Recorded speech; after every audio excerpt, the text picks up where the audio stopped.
mother brought him here.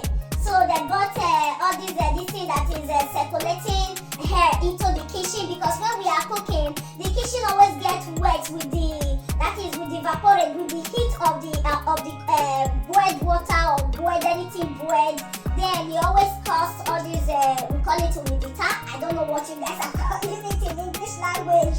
So my husband got that hire someone to come and fix something portable, very very beautiful, and which is you guys will see the video.